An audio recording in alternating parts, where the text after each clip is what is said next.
فبعث الله النبيين مبشرين منذرين وأنزل معهم الكتاب بالحق ليحكم بين الناس।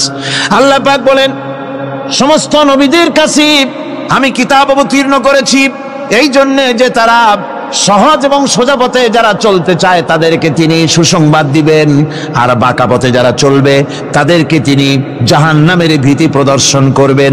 আর আমি তার উপরে যে কিতাব অবতীর্ণ করেছি এই কিতাব দিয়ে জনগণের উপরে বিচার ফয়সলা করবে, আইন চলবে আল্লাহর কিতাব দিয়ে। আইন চলবে কি দিয়ে?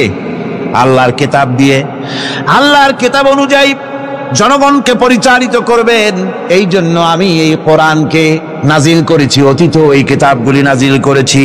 কুল ইয়া আইয়ুহান নাসু ক্বাদ জাআকুমুল হাক্কু মির রাব্বিকুম। আল্লাহ পাক বলেন, নবী আপনি বলে দেন, আপনি বলুন, হে মানব সকল, আল্লাহর পক্ষ থেকে তোমাদের জন্য মহাসত্য এসেছে। এই মহাসত্য যদি অনুসরণ করো তোমাদের জন্য কল্যাণকর হবে। ওমান দাল্লা ফাইন্নামা ইয়াদুল্লু আলাইহা। আর যদি কোরআনকে অমান্য করো, আল্লাহর কিতাবকে অমান্য করো, তাহলে তোমাদের জন্য অকল্যাণ হবে। আজ আপনারা বলেন, আল্লাহর কিতাবের আইন কি আমাদের দেশে চলে? কোরআনের আইন কি চলে? চলে না। কোরআনের আইন চলে না। আমরা কি খুব শান্তিতে আছি? খুব আরামে আছি? শ্রমিকরা তাদের শ্রমের মূল্য পায়, কৃষক তার উৎপাদিত পণ্যের সঠিক দাম পায়, নারী তার সতীত্বের মর্যাদা পায়। জনগণ কি আরামে ঘুমাতে পারে? না, জনগণ রীতিমতো দুবেলা পেট পুরে সমস্ত জনগণ খেতে পারে। এর একমাত্র কারণ হচ্ছে কোরআনের আইনকে অমান্য করা হয়েছে। ভালো করে কান পেতে শুনুন, আল্লাহ রাব্বুল আলামিন কোরআনে কারীমের মধ্যে পরিষ্কার করে বলেছেন, ওয়ামান লাম ইয়াহকুম বিমা আনজালাল্লাহু ফাউলাইকা হুমুল কাফিরুন। যারা নাকি আমার দেওয়া বিধান অনুযায়ী, কোরআন অনুযায়ী যারা বিচার ফয়সালা করে না, ফাউলাইকা হুমুল কাফিরুন, ফাউলাইকা হুমুজ জালিমুন, ফাউলাইকা হুমুল ফাসিকুন।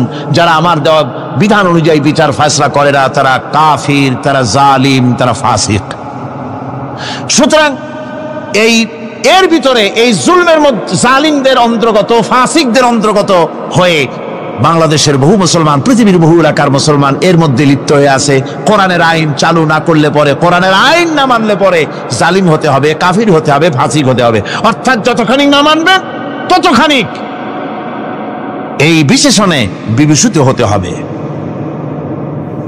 আমার বক্তব্য হচ্ছে, কোরআনে কারীম পৃথিবীতে এসেছে শাসন করতে দুনিয়াকে। তার মধ্যে রয়েছে রাজনীতি, অর্থনীতি, সব কিছু। এই বিচার ফয়সালা কোরআন থেকে যারা গ্রহণ করে না, রাসূলকে যারা বিচারক মানে না, তাদের সম্পর্কে আল্লাহ পাক কি বলছেন শুনো। فلا وربك لا يؤمنون حتى يحكموك فيما شجر بينهم ثم لا يجدوا في أنفسهم حرجا مما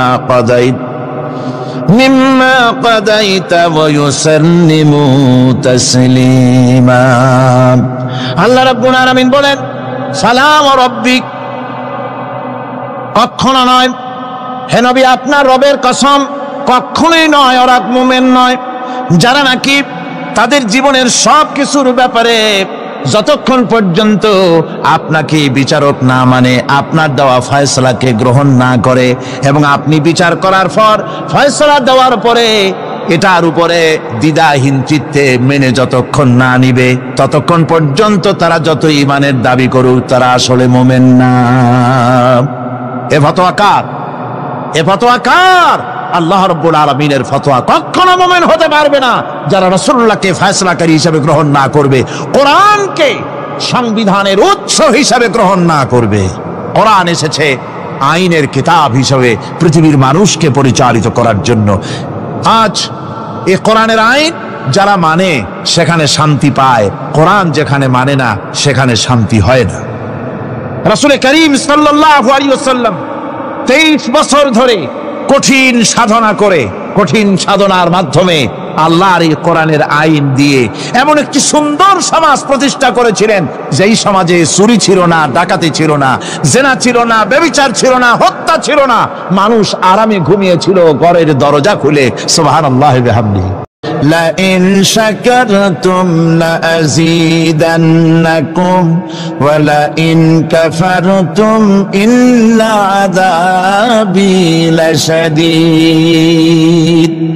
আমার নিয়ামতের কৃতজ্ঞতা যারা স্বীকার করবে, আমার নিয়ামতের শুকর যারা আদায় করবে, আমি তাদের নিয়ামতকে বাড়ায় দেব।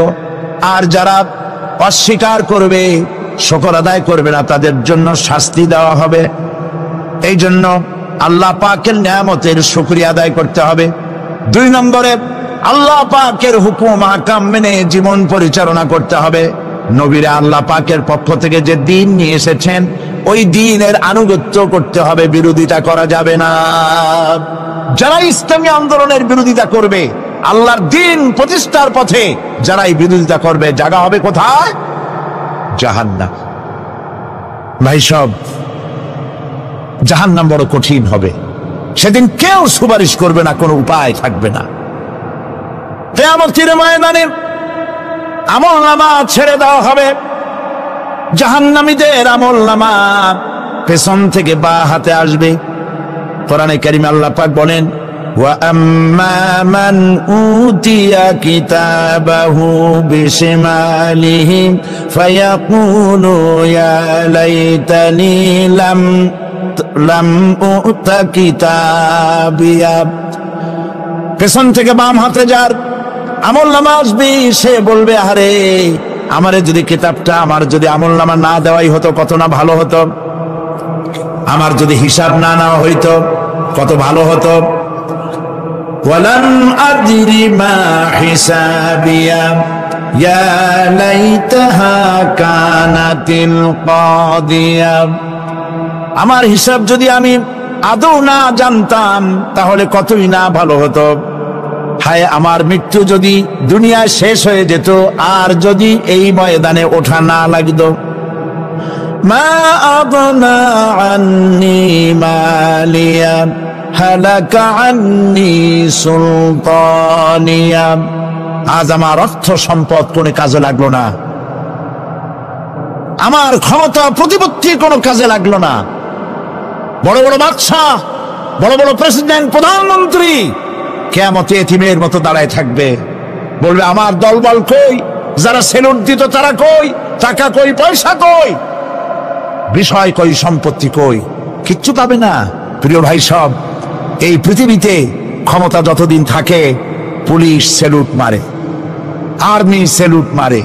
আমল যদি খারাপ হয়, ফেরেশতা যে কি দিয়া মারবে চিন্তাই করতে পারেন।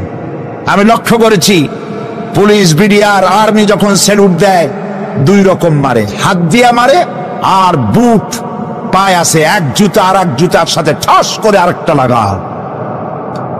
আমি চিন্তা করছি, 2টা দেয় কেন? হাত দিয়েও দিল, পাও দিয়েও দিল, অর্থ কি? অর্থ পরিষ্কার। সরকারের মন্ত্রী, সরকারের লোক, আপনি আমার সেলুট পাইতে পারেন। ব্রিটিশ নিয়মে মারলো হাত দিয়া, আর একটা ইশারা দিয়া দিল, মারে হতি ইশারা। সরকারে থাইকা যদি জনগণের সর্বনাশ করেন, মুসলমান দেশের তথ্য পাচার করে মুসলিম দেশের স্বাধীনতা যদি হরণ করতে চান, আর যদি ধরা পড়েন, তাহলে হাত দিয়া না, ওইটা দিয়ে মারবো।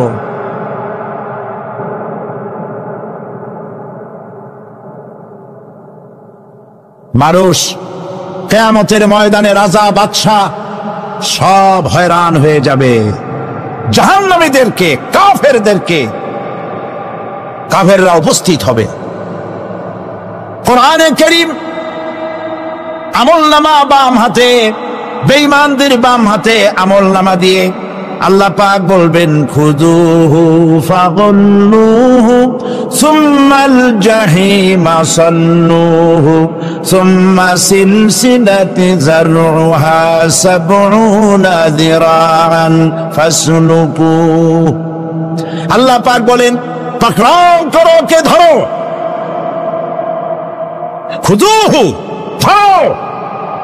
ফাগুল্লুহু, ওর গলায় বেড়ি লাগাও।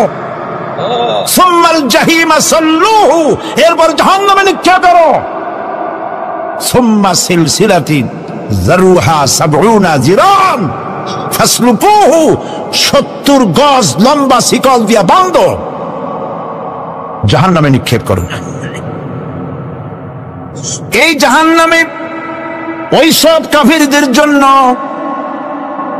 হবে এই আযাব। আল্লাহ পাক কেন দিবেন কারণ সম্পর্কে আল্লাহ পাক বলেন, ইন্নাহু কানা লা ইউমিনু বিল্লাহিল আযীম ওয়া লা ইয়াহুদ্দু আলা তুআমিল মিসকিন। কারণ হলো এরা আল্লাহ পাকের উপরে বিশ্বাস স্থাপন করত না। বড় বড় বুদ্ধিজীবী, বড় বড় বুদ্ধিজীবী, বড় বড় কবি। আহারে, আমার দেশের এক কবি বলল, ফজরের নামাজের আজান যখন শুনি মনে হয় বেশ্যা তার খরিদ্দার ডাকতেছে। মুসলমান নামের কলঙ্ক, মানুষ নামের পশু। এই কবিকে তাদারিন্তন প্রধানমন্ত্রী রাষ্ট্রীয় পুরস্কার দিয়ে ধন্য করেছে। নাউযুবিল্লাহ। আল্লাহ বরদাস্ত করেন নাই। কোরআনের সাথে ইসলামের সাথে যারা বেয়াদবি করেছে, আল্লাহ পাক এক থাপ্পড় দিয়া সব বেয়াদবদের সহায় দিয়েছেন। আল্লাহু আকবার। জাহান্নামের দুইটা কারণ হবে। একটা হলো আল্লাহকে অস্বীকার করেছে, নামাজ নাই, রোজা নাই, তাকায় দেখবেন চেহারাটা মুসলমানের মতো মনে হয় না, বুদ্ধিজীবী, পাটের দড়ির মতো চুলগুলো ফুরফুর করে চারিপাশে, উপরে তো নাই। আর যদি থাকেও সেগুলো এমন অবস্থা, কাউয়ায় যদি রাস্তায় পায় ডিম পাড়ি থুয়ে যাবে। চুলের অবস্থা ওই, মোষের অবস্থা ঢাকনার মতো। কিছু কিছু মশলা তো এমন আছে, 5 ব্যাটারির টর্চ লাইট মারলেও বোঝার উপায় না, বেচারা হাসে না কান্দে। এইভাবে করে মাথার দশাই, চুলের দশাই, এগুলো হলো বুদ্ধিজীবী। আর এইগুলো হলো ওনাদের কলিজার টুকরা। ঠিক কিনা বলেন? সহ্য হয় না, ইসলাম ভালো লাগে না, কোরআন ভালো লাগে না, বুদ্ধিজীবী হইলেই ছাড়লো। আল্লাহ রাব্বুল আলামিনকে যারা অস্বীকার করবে, আল্লাহ রাব্বুল আলামিন কিয়ামতের দিন বলবেন, ধর ধর, গলায় বেরি পড়া। দেখছেন না আসামিগুলারে বেরি পড়ায় কেমনে? ডান্ডা বেরি পড়াবেন আল্লাহ পাক, জাহান্নামের শিকল পরায় দিবেন আল্লাহরে অস্বীকার করার কারণে। আর একটি কারণ কি? ওয়ালা ইয়াহুদ্দু আলা তুআমিল মিসকিন, মিসকিনদেরকে এরা খেতে দিত না, মিসকিনদেরকে, দুস্থদেরকে নিজেরাও খেতে দিত না, কাউকে খাবার দিতে উৎসাহিতও করত না। জাহান্নামে যাওয়ার জন্য আরো দুইটা কারণ রয়েছে, তার একটি এখানে বলেছি, দুটি কারণ এখানে আছে, আর একটা কারণ আর এক জায়গায় আছে। আল্লাহ পাক বলেছেন জাহান্নামীদেরকে প্রশ্ন করা হবে, ইয়াতাসাআলুনা আনিল মুজরিমিন মা সালাকাকুম ফি সাকার। জাহান্নামীদেরকে প্রশ্ন করা হবে, কেন জাহান্নামে এসেছো? তারা বলবে, ক্বালু লাম নাকু মিনাল মুসাল্লিনা ওয়া লাম নাকু নুতঈমুল মিসকিন। আমরা নামাজ আদায় করি নাই, নামাজ পড়ি নাই, আর মিসকিনদেরকে খেতে দেই নাই। মারাত্মক কারণ হবে জাহান্নামে যাওয়ার এগুলি। প্রিয় ভাই সব, এরপরে কিয়ামতের দিন আমলনামা দিয়ে দেওয়ার পর একদল তো জান্নাতে চলে যাবে, ইমানদারদের ডান হাতে আমলনামা আসবে, আর বেঈমানের কোন হাতে? পিছন থেকে বাম হাতে। জাহান্নামীরা জাহান্নামে যাওয়ার পর তারা সেখানে বসে জান্নাতীদেরকে দেখতে পাবে। সুবহানাল্লাহ। জান্নাতের দিকে তাকিয়ে তারা লক্ষ্য করে দেখবে যাদেরকে গালাগালি করেছিল মৌলবাদী বলে, যাদেরকে মারধর করেছিল, যাদেরকে ধর্মান্ধ বলা হয়েছিল, সেই লোকগুলি তো ওই জান্নাতে দেখা যায়। পানির পিপাসায়, ক্ষুধার যন্ত্রণায় অস্থির হয়ে তখন জাহান্নামীরা বলবে, ওয়ানাদা আসহাবুন নারি আসহাবাল জান্নাতি আন আফিদু আলাইনা মিনাল মা। জাহান্নামীরা ডাক দিয়া বলবে, ও জান্নাতি ভাইরা, ক্ষুধায় মরে গেলাম, পিপাসায় মরে গেলাম, তোমরা যে পানি পান করো জান্নাতের ভিতরে, একটু পানি আমাদের দিকে ঢেলে দাও। আও মিম্মা রাযাকাকুমুল্লাহ, একটু পানি দাও, অথবা আল্লাহ পাক তোমাদেরকে যে রিজিক দান করেছে একটু খাদ্য আমাদের দিকে নিক্ষেপ করে দাও, একটু খাইয়া বাসি। আল্লাহ রাব্বুল আলামিন বলেন, জান্নাতি লোকেরা তখন বলবে, ক্বালু ইন্নাল্লাহা হারামাহুমা আলাল কাফিরিন।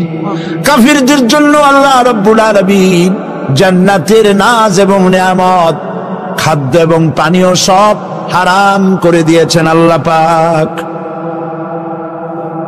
বেহেশতি লোকেরা জাহান্নামীদেরকে ডেকে বলবি, ওয়ানাদা আসহাবুল জান্নাতি আসহাবান নারি আন ক্বাদ ওয়াজাদনা মা ওয়া'আদানা রাব্বুনা হাক্কান।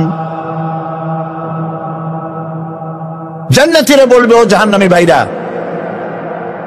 তোমাদের সাথে আল্লাহ পাক যে ওয়াদা করেছিলেন, সেই ওয়াদা তোমরা কি ঠিক মতো পেয়েছো? তার মানে হচ্ছে আল্লাহর ওয়াদা ছিল নেক কাজ করলে জান্নাতে যাবে, আর আল্লাহর দ্বীনের সঙ্গে বিরোধিতা করলে, আল্লাহর সাথে নাফরমানি করলে জাহান্নামে যাবে। নামাজ আদায় না করলে, জিনা ব্যভিচার করলে, ইসলামের পক্ষে না থেকে বিপক্ষে থেকে শত্রুতা করলে জাহান্নামে যাবে। আল্লাহর এই ওয়াদাগুলি ঠিক মতো পাইছো কিনা? আজ তোমরা জাহান্নামে গিয়েছো। তারা বলবে, হ্যাঁ, আমাদের আল্লাহ পাক যে ওয়াদা করেছিলেন সেই ওয়াদার অনুযায়ী আমরা আজকে বিপদে পড়েছি। আমরা আমল না করার কারণে, উল্টা কাজ করার কারণে আজ আমাদের এই দুরবস্থা হয়েছে।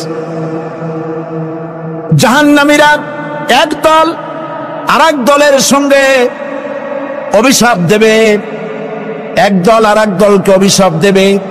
তারা একে অপরের বিরুদ্ধে অভিশাপ দিতে থাকবে। সেখানে কর্মী আর নেতাদের সাথে দেখা হয়ে যাবে। যেই সব নেতাদের কথা মতো মুসল্লি পিটানো হয়েছে, লক্ষ্য করেন, যেই সব নেতাদের কথা মতো বোমা মেরে, মানুষ মেরে, দায় দায়িত্ব আলেমদের মাথার উপর, ইসলামের মাথার উপরে চড়ায় দেওয়া হয়েছে। এইবার নেতার সাথে কর্মীদের দেখা হবে কোন জায়গায়? কোন জায়গায় দেখা হবে? দেখা যখন হয়ে যাবে, কর্মীরা সেখানে নেতাদেরকে অভিশাপ দিয়ে বলবে, ওয়াকালু রব্বানা ইন্না আতা'না সাদাতানা ওয়া কুবারা'ানা ফাআযাল্লুনা সাবিলা।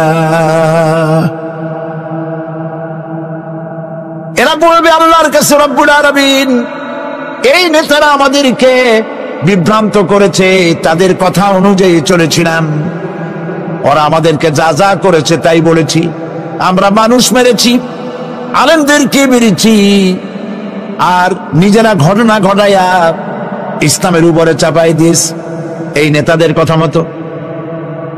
কর্মীরা বলবি, রব্বানা আতিহিম দিফাইনি মিনাল আযাবি ওয়ালআনহুম লা'নান কাবীরা। আয় আল্লাহ, আজকে আমরা যে শাস্তি পাচ্ছি এর থেকে ডবল শাস্তি আমাদের নেতাদেরকে দেওয়া হোক। নেতাগুলো আসে, লম্বা লম্বা বক্তৃতা করে যায়। কোন নেতা বলে, আমার কর্মীরা খবরদার, নামাজ ছেড়ো না বাবারা, নামাজ পড়ো, কোরআন শরীফ পড়ো, হাদিস শরীফ পড়ো, ইসলাম অনুযায়ী চলো। বলে বলে না, বলবে না, বললে তো খুব খারাপ, মৌলবাদী মৌলবাদী হয়ে যাবে, স্বাধীনতা বিরোধী, ইসলামের কথা বলছে, মুখে দাড়ি, নাউজুবিল্লাহ, বলেন নাউজুবিল্লাহ। সেই সময় ওয়াদার প্রাপ্ত জাহান্নামীরা বলবে ওয়াকাল আল্লাযীনা কাফারু রব্বানা আরিনাল্লাযাইনি আযাল্লানা মিনাল জিন্নি ওয়াল ইনস। কাফেররা তারা বলবে, আয় আল্লাহ, কে আমাদেরকে গোমরাহ করেছিল, তোমার দ্বীনের রাস্তা থেকে কারা সরায় দিয়েছিল, জেনেদের মধ্যে মানুষের মধ্যে একটু দেখায় দাও। আরিনাল্লাযাইনি আযাল্লানা, গোমরাহ করেছিল কারা, একটু দেখায় দাও। নাজআলহুমা তাহতা আকদামিনা লিয়াকুনা মিনাল আসফালিন, আমরা তাদেরকে আজকে পদদলিত করব, পদদলিত করব, পায়ের নিচে রাখবো। সেদিন কর্মীরা নেতাদের সম্পর্কে এই কথা বলবে। প্রিয় ভাই সব, সেই কিয়ামতের ময়দানে কেউ কারো কোনো উপকার করতে পারবে না, নেতাও পারবে না কর্মীর উপকার করতে, আর কর্মীরাও তো পারবেই না। এই জাহান্নামের ভিতরে নেতা কর্মীদের কথোপকথনের মধ্যেই শয়তানের সঙ্গে দেখা হয়ে যাবে। কার সাথে দেখা হবে? শয়তানের সাথে।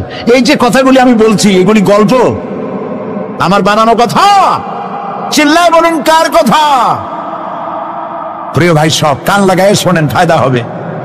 আল্লাহ যেন আমাদের ফায়দা দেন, বলি আমিন। ভাইরা আমার, এখন তো শয়তান দেখা যায় না, দেখা যায়? এখন দেখা যায় না, দেখলেও বোঝা যায় না কি কায়দায় কোন শয়তান আসছে, বুঝবার উপায় নাই। জাহান্নামের মধ্যে শয়তানের সাথে দেখা হয়ে যাবে। শয়তানের কথা মানুষেরা শোনে, গুনাহ করে নিজে। কবি বলেছেন, क्या हंसी आती है मुझे हजरत इंसान पर, क्या हंसी आती है मुझे हजरत इंसान पर, फेल बद्दू खुद करे और लानत करे शैतान पर। খারাপ কাজ নিজে করে দোষ দেয় শয়তানের। আসলে শয়তান তো প্ররোচনা দেয়। জাহান্নামের মধ্যে শয়তানের সাথে দেখা হয়েছে। শয়তানকে যখন সবাই অভিযুক্ত করবে, তোর কারণেই তো জাহান্নামে এলাম, শয়তান তখন বলবে ওয়াকালা শাইতানু লাম্মা কুদিয়াল আমরু ইন্নাল্লাহা ওয়া'আদাকুম ওয়া'দাল হক ওয়া ওয়া'আদতুকুম ফাখলাফতুকুম। শয়তান বলবে, আল্লাহ তোমাদেরকে সত্য প্রতিশ্রুতি দিয়েছিলেন, আমারে দোষ দিয়া লাভ নাই, আমারে দোষ দিয়া লাভ নাই। আল্লাহ পাক সত্য ওয়াদা করেছিলেন, তিনি ওয়াদা করেছিলেন তার কথা যদি শোনো, নামাজ যদি আদায় করো, জেনা যদি না করো, মদ জিয়া যদি না খেলো, সুদ ঘুষ যদি না খাও, আল্লাহ জান্নাত দান করবে। এটা ছিল তার ওয়াদা। আল্লাহ তার ওয়াদা পালন করে যারা তার হুকুম মেনে চলেছে তাদেরকে জান্নাত দান করেছেন। আর আমার ওয়াদা ছিল ভিন্ন। আমি ওয়াদা করেছিলাম, ঈদ ড্রিঙ্ক আর বিমেরি, খাওয়ার ফুর্তি করো, দুনিয়াটা মস্ত বড়, দুনিয়া কা মজা লে লো, দুনিয়া তোমারি হ্যায়। শয়তানের কথা। কার কথা? শয়তানের কথা। শয়তানের কথা মতো শয়তান বলল, আমি বললাম পরকাল নাই, দেয়ার ইজ নো গড। বুদ্ধিজীবী মার্কা কথা। শ্রেষ্ঠ বুদ্ধিজীবী কে? চিল্লায় কোন? আমি অনেকগুলো ওয়াদা করছিলাম, এইটা নাই সেইটা নাই, আল্লাহ রসুলের কথা মানা মানার দরকার নাই। এমনি করে আল্লাহ যে ওয়াদা করেছিলেন সমস্ত ওয়াদা তিনি পালন করেছেন, আর আমি যে ওয়াদা করেছিলাম আজ আমি খেলাফ করলাম। এমন জায়গায় বলবে যে এইটারে শোধ করার, এটা সংশোধন করার আর কোন উপায় নাই। শয়তান আরো বলবে, ওয়ামা কানা লি আলাইকুম মিন সুলতান, আর আমি যে ওয়াদাগুলি করেছিলাম এর পিছনে কোনো দলিল ছিল না। আলেমরা কথা বলছে, কথায় কথায় কোরআন বলছে, হাদিস বলছে। লক্ষ্য করে শুনতেছেন আপনারা? আলেমরা কথা বলেছে, কথায় কথায় কোরআন আর হাদিসের দলিল পেশ করেছে, আল্লাহর কথা রাসূলের কথা পেশ করেছে। ওয়ামা কানা লি আলাইকুম মিন সুলতান, আর আমার কথার ভিতর কোনো দলিল ছিল না, আন্দাজে কয়ে গেছি। ভাইয়ের আমার, বোনের আমার, দিলাম একটা ডাক, ডাইনে তাকানো বায়ে তাকানো নাই, সবাই দিলা দৌড়। এখন আমারে দোষ দাও কেন? এইসব দোষ দিয়ে কি লাভ নাই? ইল্লা আন দাউতুকুম ফাস্তাজাবতুম লি, আমি কি করছি? আমি একটা বক্তৃতা দিলাম, জ্বালাময়ী একটা ভাষণ দিলাম, আমি একটা আহ্বান জানালাম, কোন চিন্তা ভাবনা না করে আমার পিছনে তোমরা দৌড় দিয়েছ। কে বলবে? আহারে, আল্লাহ কি কোনো কথা গোপন রাখছেন? কোন গোপন রাখছেন? সব বলে দিয়েছে। কেন চিন্তা কর? নেতা একটা এসে মঞ্চে দাঁড়ায় বক্তৃতা করতেছে, বেটা সারা জীবনে নামাজ পড়ে না, চেহারার দিকে তাকাইলে মনেই হয় না মুসলমান, মূল্যে পরে ফেরেশতা পর্যন্ত আশ্চর্য হয়ে যাবে, বেটা তুই শ্মশান থেকে কবরে আসছিস কেন?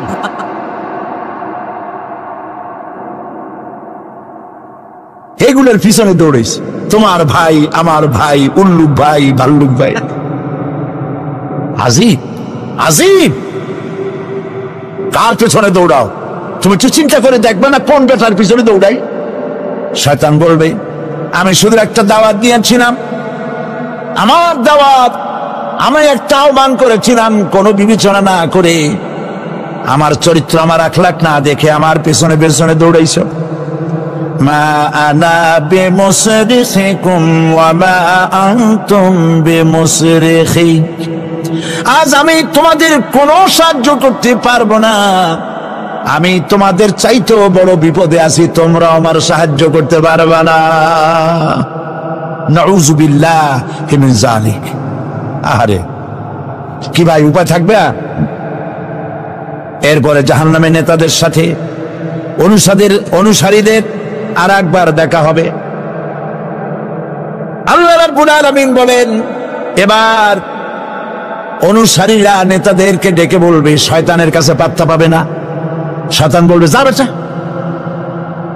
আমার কথা শুনছিলি কেন? আমি নিজেই বিপদে আছি। জাহান্নামীরা এরপরে দেখা হবে, তাদের নিজেদের নেতাদের সঙ্গে দেখা হয়ে যাবে, এই তো বড় বাবাজিরে পাইছি। وقال الضعفاء للذين استكبروا إنا كنا لكم تبعا فهل أنتم مغنون عنا من عذاب الله من شيء।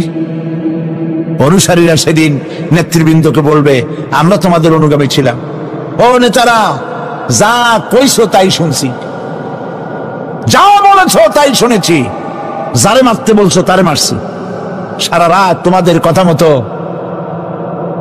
ইসলামের বিরোধিতা করছি। করছে না? যা বলেছ তাই করেছি। এখন তোমরা কি পারো? আমরা তো অনুসারী ছিলাম।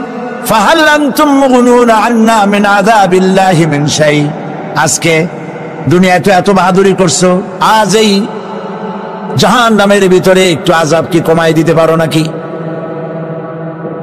নেতারা বলবে, ক্বালু লাউ হাদানাল্লাহু লাহাদাইনাকুম সাওয়াউন আলাইনা আজাযিনা আম সাবারনা মা লানা মিন মাহিস। নেতারা বলবে, আল্লাহ যদি আমাদেরকে হেদায়েত করতেন, হেদায়েত দিতেন, আমরাও তোমাদেরকে হেদায়েত দিতাম। আজ ধৈর্য ধরো আর না ধরো, তোমাদের অবস্থার আমার অবস্থা সমান সমান। জাহান্নাম ছাড়া আজ আর কোনো গতি নাই, কিচ্ছু করার উপায় নাই, সব সর্বনাশ হয়ে যাবে। খাসিরা দুনিয়া ওয়াল আখিরা যালিকা হুয়াল খুসরানুল মুবিন। এটাই হলো, দিনও গেল, দুনিয়াও গেল, আমও গেল, সালাম, সব শেষ। প্রিয় ভাইয়েরা আমার, এরপরে আল্লাহ পাক বলছেন জাহান্নামীরা তাদেরকে কোনো ভালো খাবার দেওয়া হবে না। লা ইয়াযুকুনা ফিহা বারদাও ওয়ালা শারাবা, কোনো ঠান্ডা পানি তারা সেখানে পাবে না। কি পাবে? টকবগে উত্তপ্ত গরম পানি। আর ঘা হইলে, শরীরে ঘা হলে তার থেকে কি বের হয়? পুজ, ক্ষতের ক্ষরণ পুজ আর টকবগে গরম পানি, এগুলি দেওয়া হবে। নাউযু বিল্লাহি মিন যালিক। ভাইরা আমার, আল্লাহ পাক কোরআনে কারীমের মধ্যে বলেন তুসকা মিন আইনিন আনিয়া লাইসা লাহুম তাআমুন ইল্লা মিন দারি'in লা ইউসমিনু ওয়া লা ইউগনি মিন জু'। টকবগে ফুটন্ত পানি তাদেরকে পান করানো হবে, কাঁটা যুক্ত ঘাস খেতে দেওয়া হবে।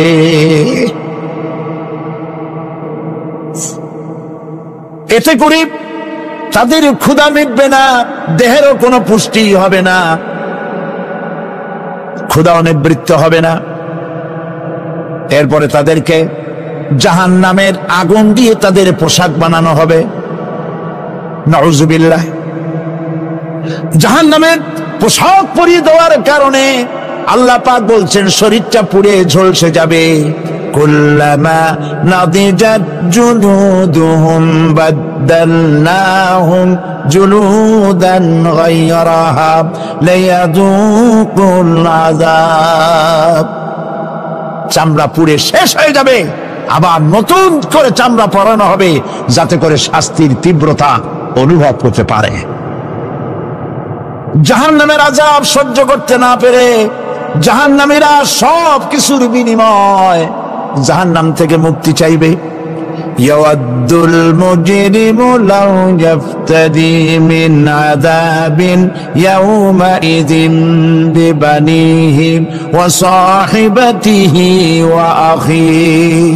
সেদিন অপরাধীগণ চাইবে তার স্ত্রী, তার আত্মীয় স্বজন, ভাই বোন, সাহায্যকারী, নিকটবর্তী পরিবার সকলের বিনিময়, এমনকি ওয়ামান ফিল আরদি জামিআন, পৃথিবীর সব কিছু যদি তাকে দেওয়া হয় তার বিনিময়ে সে জাহান্নাম থেকে মুক্তি পাওয়ার জন্য কাকুতি করবে, আপত্তি করবে, বাঁচার চেষ্টা করবে।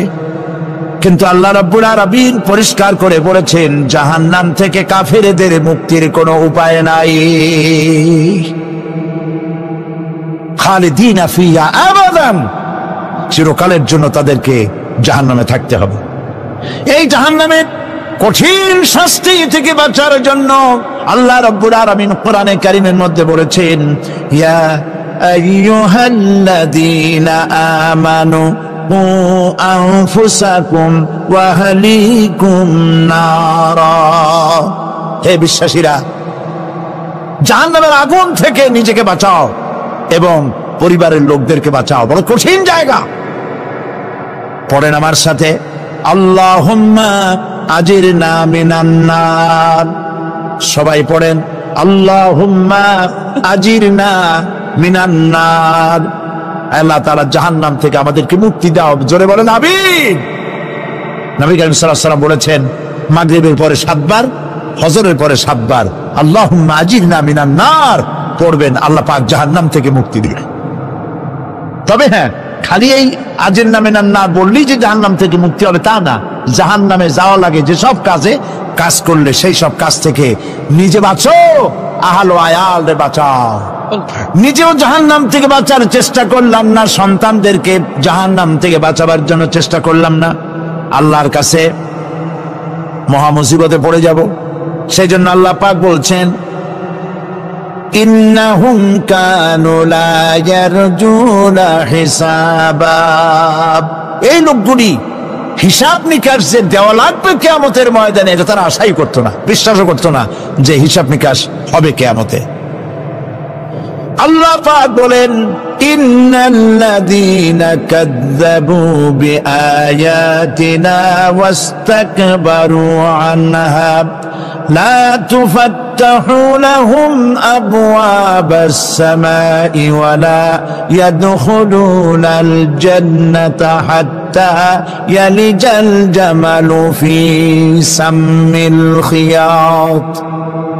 আল্লাহ পাক বলছেন, যারা আমার আয়াতকে অস্বীকার করেছে, মিথ্যা মনে করেছে এবং অহংকার করেছে, আমাকে অমান্য করেছে, এই সমস্ত লোকগুলি, তাদের জন্য আকাশের দরজা খোলা হবে না, আর তাদের জন্য তারা জান্নাতেও যেতে পারবে না। একটি সূচের ছিদ্র পথে উষ্ট্র গমন করা সম্ভব, কথা বুঝতে পারছেন? সুয়ের ছিদ্র দিয়া একটা উট গমন করা সম্ভব, কিন্তু এই সমস্ত মানুষগুলি জান্নাতে যাওয়া এর থেকে অসম্ভব। কোনদিন এরা জান্নাতে যেতে পারবে না। ওয়া কুল্লা শাইইন আহসাইনাহু কিতাবা, আর আমি সমস্ত কাজগুলি, ওরা মনে করেছিল যে আমি বুঝি তাদের হিসাব নিকাশ রাখতেছি না, আমি গুইনা প্রত্যেকটি জিনিস হিসাব করে একটি কিতাবের মধ্যে লিপিবদ্ধ করে রেখেছিলাম। সুবহানাল্লাহ। প্রিয় ভাইয়েরা, আল্লাহ পাক আমাদের সঙ্গে ফেরেশতা দিয়েছেন। আল্লাহ পাক কোরআনে কারিমে বলেন, লাহু মুআক্কিবাতুম মিন বাইনি ইয়াদাইহি ওয়া মিন খালফিহি ইয়াহফাজুনাহু মিন আমরিল্লাহ। ইয়াহফাজুনা মিন আমরিল্লাহ, তোমার ডানে, তোমার বামে, তোমার সামনে, তোমার পশ্চাতে আমার ফেরেশতারা তোমাদেরকে ঘিরে আছে। ওয়া ইন্না আলাইকুম লাহাফিযিন কিরামান কাতিবিনা ইয়ালামুনা মা তাফআলুন। সম্মানিত লেখক তোমাদের সাথে লাগিয়ে দেওয়া হয়েছে, তোমরা যা করো সব তারা জানে, সমস্ত কথাগুলি রেকর্ড হয়ে যাচ্ছে। আল্লাহ রাব্বুল আলামিন বলেন, ওয়ায়ালামু মা ফিল বাররি ওয়াল বাহরি ওয়া মা তাসকুতু মিন ওয়ারাকাতিন ইল্লা ইয়ালামুহা। আল্লাহ পাক বলছেন, পানির ভিতরে কি হয়, স্থল ভাগে কি হয়, সব আমি জানি। এমনকি এই পৃথিবীর কোন একটি পাতা যদি, কোন গাছের পাতা যদি বৃন্তচ্যুত হয়ে ডাল থেকে খসে যদি মাটিতে পড়ে যায়, মুমিন বান্দারা যদি বিপদে পড়ে আর আমারে যদি ডাকে, আমি আল্লাহ রাব্বুল আলামিন বাঁচাইয়া দেব। মাজারে যাইও না, মাজারে যাও না, এই মাজারগুলি তোমাদেরকে কিচ্ছু দিতে পারবে না। বিশ্বাস করো মুসলমান, মাজারে চাদর দিও না, আগরবাতি দিও না, মোমবাতি দিও না, টাকা পয়সা দিও না। যে ব্যক্তি মারা গেছে তোমাকে কিচ্ছু দিতে পারবে না, পারবে না, পারবে না। আল্লাহু আকবার।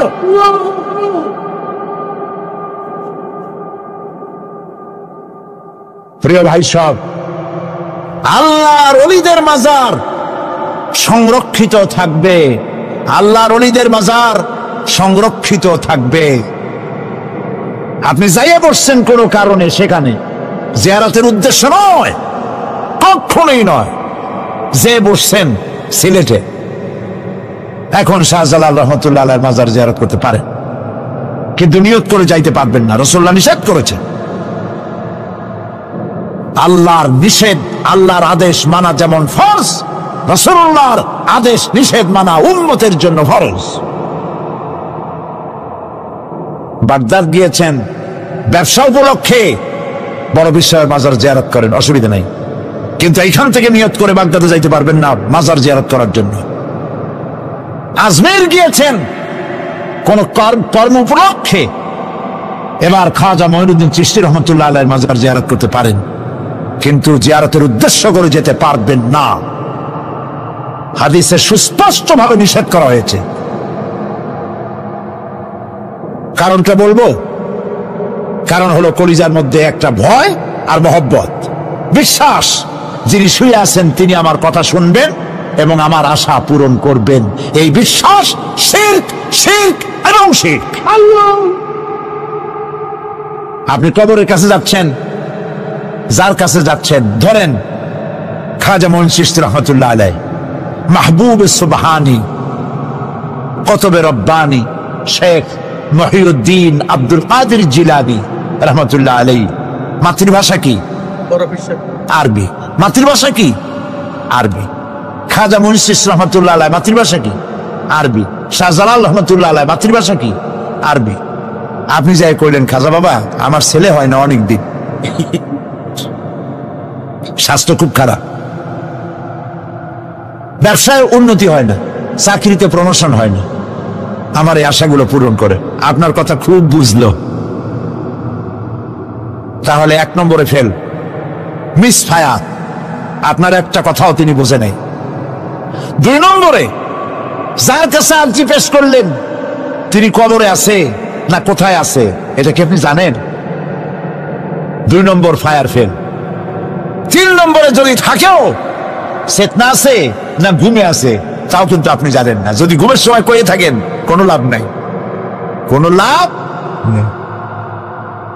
প্রিয় ভাই সব, এই জন্য চাইতে হবে এমন সত্তার কাছে যিনি সব ভাষা বোঝেন, যার কাছে কোনো ভাষা দুর্বোধ্য নয়, সব ভাষা যিনি সৃষ্টি করেছেন তার নাম বলেন।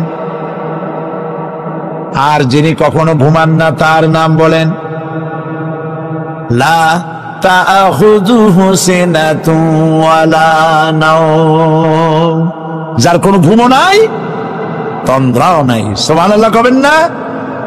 আজ থেকে নিয়ত করুন কোন মাজারে জীবনে কিছু চাইব না, এটা কলিজার মধ্যে গাইথা নেন। কোন মাজারে কোন মরা পীর কোন জাতা পীর কারো কাছে কিছু চাইব না। চাবো শুধু 1 আঙ্গুল আকাশের দিকে উঁচু করে জোরে বলেন কার কাছে? বলেন আল্লাহু আকবার। হাত নামা। কিয়ামতের দিন আমলনামা ছেড়ে দেওয়া হবে, আমলনামাগুলি যার যার হাতে আসবে। বেঈমানের পিছন থেকে বাম হাতে, ইমানদারের সামনে থেকে কোন হাতে? এই কথা একটু বলে শেষ করে দেই। আমলনামা যখন হাতে পাবে তখন সে বলবে, আমলনামা পড়ে বেঈমান ব্যক্তি বলবে মা বিহাযাল কিতাব লা ইউগাদিরু সাগীরাতান ওয়ালা কাবীরাতান ইল্লা আহসাহা। এটা কি আশ্চর্য কিতাব! একটা ছোট্ট পাপও বাদ পড়ে নাই, বড় পাপও বাদ পড়ে নাই। আমার তো বাঁচার পথ নাই। সে তখন অস্বীকার করবে এই পাপগুলি আমি করি নাই। কোরআনে কারীমে আল্লাহ রাব্বুল আলামিন বলেছেন আল ইয়াউমা নাখতিমু আলা আফওয়াহিহিম ওয়া তুকাল্লিমুনা আইদিহিম ওয়া তাশহাদু আরজুলুহুম বিমা কানু ইয়াকসিবুন। জবান বন্ধ, হাতে কথা বলবেন, পায়ে সাক্ষী দেবেন। হাত সব কথা বলে দেবে, পায়ে সাক্ষী দেবে। আর যখন কোনো উপায় থাকবে না তখন বান্দা বলবে রব্বানা আখরিজনা না'মাল সালিহান গায়রাল্লাযী কুন্না না'মাল। আয় আল্লাহ তাআলা, আর কোনো খারাপ কাজ করব না, আমারে আরেকবার দুনিয়ায় পাঠাও। এইবার যদি যাইতে পারি ভালো ভালো কাজ করে আসব। আল্লাহ কি আর পাঠাবেন? পাঠাবেন না। আল্লাহ পাক বলবেন আওয়ালাম নুআম্মিরকুম, হায়াত দিছিলাম না, বহুত সময় পাইছো, আমার কাজ করো নাই, আজকে আর পৃথিবীতে ফিরে যাওয়া যাবে না, বিচার হয়ে যাবে। বিচার হওয়ার পর একদল যাবে জাহান্নামে, আর একদল যাবে কোথায়? জান্নাতে। আল্লাহ রাব্বুল আলামিন হযরতে মূসাকে ডেকে বললেন, মূসা রে, ভয় পাওয়ার কোনো কারণ নাই। প্রতিষ্ঠিত একটি সরকারের বিরুদ্ধে তোমাকে নামায় দিয়া ময়দানে তোমাকে আমি একা ছেড়ে দেই নাই, আমি আল্লাহ রাব্বুল আলামিন তোমার সাথে আছি। হাতের লাঠি ছেড়ে দাও। মুসা আলাইহিস সালাম লাঠি ছেড়ে দিলেন, লাঠি সাপ হয়ে গেল, হা করলো। জাদুকরদের তৈরি করা সমস্ত বাঘ, সিংহ, সাপ মুসা আলাইহিস সালামের লাঠি মার্কা সাপের পেটের মধ্যে গিয়া ঢুকলো। জাদুকরেরা মনে করলো আমরা যা দেখালাম তা তো জাদু, নিঃসন্দেহে। মুসা আলাইহিস সালাম যা দেখালেন তা নিঃসন্দেহে জাদু নয়, কারণ জাদু তো খেয়ে ফেলে দিয়েছে। কাজী জাদু যে জিনিসে খায় সেটা তো জাদু না, সেটা জাদুর বাবা অথবা দাদা। এটা ছিল মুসা আলাইহিস সালামের মুজিজা। হযরত দাউদ আলাইহিস সালামের মুজিজা ছিল, আল্লাহ রাব্বুল আলামিন তাকে মুজিজা দিয়েছিলেন, গলার সুন্দর আওয়াজ দিয়েছিলেন। তিনি যখন জাব্বুর শরীফ তেলাওয়াত করতেন, উড়ন্ত পাখিরা ওড়া বন্ধ করে চতুর্দিকে বসে আল্লাহর কালাম শুনত। তিনি লোহা দিয়ে অস্ত্র তৈরি করতেন। অস্ত্র বানাবার সময় আগুন দিয়ে লোহা পোড়ায় অস্ত্র বানাতে হয়। দাউদ আলাইহিস সালামের তার প্রয়োজন ছিল না। তিনি যখন লোহা হাতির ভিতরে নিয়ে চাপ দিতেন, লোহা পানি হয়ে আঙ্গুলের ফাঁক দিয়ে গলে পড়ে যেত। এরা ছিল তার মুজিজা। হযরত সুলাইমান, আল্লাহ রাব্বুল আলামিন তাকে মুজিজা দান করলেন। কোরআনে কারীমের ভিতরে রব্বুল আলামিন বলেন, হযরত সুলাইমান আলাইহিস সালাম সকাল বেলায় বিনা মেশিনে, বিনা ইঞ্জিনে তক্তার উপরে বসে যেতেন। তক্তা 1 মাসের পথ অতিক্রম করত। আবার সন্ধ্যা বেলায় বসতেন, এই তক্তা আর 1 মাসের পথ অতিক্রম করে যেত। ঈসা আলাইহিস সালামের মুজিজা ছিল, জন্মান্ধের চোখের উপরে হাত বুলিয়ে দিতেন, সঙ্গে সঙ্গে চোখ ভালো হয়ে যেত। কুষ্ঠব্যাধিগ্রস্ত লোকের গায়ে হাত বুলাতেন, সঙ্গে সঙ্গে কুষ্ঠব্যাধি ভালো হয়ে যেত। এই হলো তাদের মুজিজা। পয়গম্বরেরা বিদায় হয়ে গেলেন, মুজিজা বিদায় হয়ে গেল। দাউদ আলাইহিস সালাম বিদায় হলেন, মুজিজা সাথে নিয়ে গেলেন। তার উম্মতেরা ওই লোহাগুলি আর কেউ গলাতে পারে নাই, আজও কেউ গলাতে পারে না হাত দিয়া চেপে ধরে। সুলাইমান আলাইহিস সালাম দুনিয়া থেকে বিদায় হয়ে গেছেন, মুজিজা নিয়ে কবরে চলে গেছেন। আজ আর তার অনুসারীরা অথবা দুনিয়ার কোন মানুষ বিনা ইঞ্জিনে তক্তায় বসে আর হাওয়ায় উঠতে পারবে না। মুসা আলাইহিস সালাম বিদায় হলেন, লাঠির মুজিজা চলে গেল। তার উম্মতেরা, তার অনুসারীরা কিয়ামত পর্যন্ত যদি 1000 চেষ্টা চালায়, লাঠিকে আর কোনোদিন সাপে পরিণত করতে পারবে না। ঈসা আলাইহিস সালাম, আল্লাহ রাব্বুল আলামিন তাকে উঠায় নিলেন, মুজিজা তিনি সাথে নিয়ে গেলেন। আজ তার কোটি কোটি, শত শত কোটি উম্মতেরা, দুনিয়া যারা তার উম্মত দাবি করে, খ্রিস্টানেরা, হাজারো যদি চেষ্টা চালায়, তবুও জন্মান্ধের চোখের উপরে হাত বুলিয়ে চোখ আর ভালো করতে পারবে না। কুষ্ঠব্যাধিগ্রস্ত লোকের গায়ে হাত বুলিয়ে কুষ্ঠব্যাধি ভালো করতে পারবে না। তার মানে হলো নবীরা যে যা যত মুজিজা পেয়েছিলেন, জীবদ্দশায় মুজিজা কাজে লেগেছে, দুনিয়া থেকে বিদায় হয়েছেন, মুজিজা সাথে নিয়ে গেছেন। কিন্তু আপনার আমার নবী, বিশ্ব নবী জনাব মুহাম্মদ রাসূলুল্লাহ সাল্লাল্লাহু আলাইহি ওয়াসাল্লামের কাছে আল্লাহ রাব্বুল আলামিন তাকে যত মুজিজা দিয়েছিলেন, 3000-এর উপরে আল্লাহর নবীর মুজিজা ঘটেছিল 23 বছরের নবুয়তের জীবনে। তার মধ্যে শ্রেষ্ঠ মুজিজা হতেছে কোরআন মাজিদ। আল্লাহর নবী বিদায় হয়ে গেলেন, মুজিজা সাথে নিয়ে যান নাই, মুজিজা রেখে গেলেন দুনিয়ায়। কিয়ামত পর্যন্ত দুনিয়াবাসী, নবীর উম্মতেরা কোরআনের মুজিজা ব্যবহার করতে পারবে। কোরআনে কারীম রাসূল কারীম সাল্লাল্লাহু আলাইহি ওয়াসাল্লামের জীবনের শ্রেষ্ঠ মুজিজা। মানুষ পাগল হয়ে গেছে কোরআন শুনে। সুতরাং এই কোরআনের বৈশিষ্ট্য সকল দিক থেকে এক অপূর্ব একটি কিতাবে পরিণত করেছে, যা মানুষকে চিরকাল বিস্ময় হতবাক করে দিয়েছে। কোরআনের আরেকটি বৈশিষ্ট্য হচ্ছে, এই কোরআন এক সময় নাজিল হয় নাই। 30 পারা কোরআন শরীফ একসাথে নাজিল হয়েছে না, কোরআন নাজিল হয়েছে আস্তে আস্তে, ধীরে ধীরে। কত বছর লাগলো?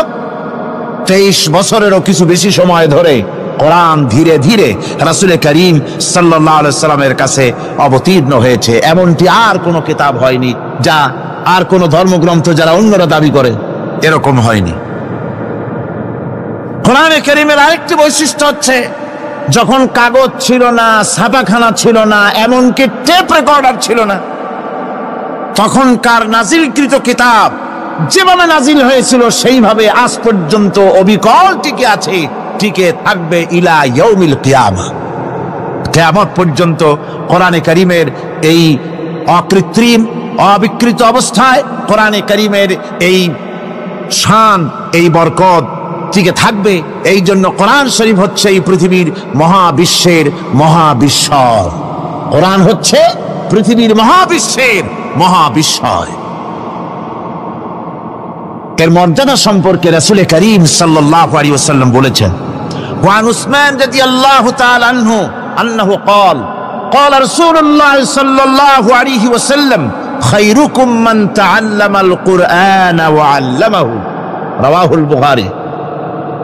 আল্লাহর নবী বলেন, তোমাদের মধ্যে সর্বোত্তম ব্যক্তি সেই, তোমাদের ভিতরে ভালো ব্যক্তি, উত্তম ব্যক্তি সেই যে ব্যক্তি নিজে কোরআন শেখে আর অন্যকে শেখায়।